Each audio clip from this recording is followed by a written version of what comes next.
अस्सलाम वालेकुम। रसूल अल्लाह सल्लल्लाहु अलैहि वसल्लम ने फरमाया, जो शख्स अल्लाह का हो जाता है तो अल्लाह ताला उसकी हर ख्वाहिश पूरी करता है और उसको ऐसी जगह से रिज़्क देता है कि उसको गुमान भी नहीं होता। और जो शख्स पूरे तौर तरीके पर दुनिया की तरफ लग जाता है तो अल्लाह ताला उसको दुनिया के हवाले कर देते हैं।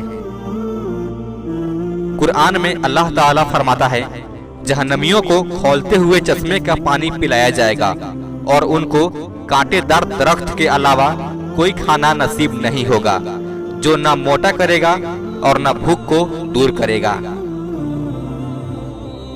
जहन्नम की गहराई के बारे में रसूल अल्लाह सल्लल्लाहु अलैहि वसल्लम ने फरमाया, एक पत्थर को जहन्नम के किनारे से फेंका गया तो वह 70 साल तक उसमें गिरता रहा मगर उसकी गहराई तक नहीं पहुंच सका।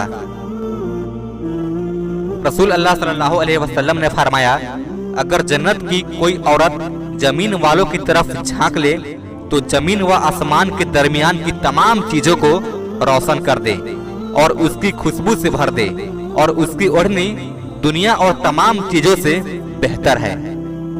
अल्लाह पाक हम लोगों को नेक अमल करने की और नेक राह पर चलने की तौफीक अता फरमाए। आमीन।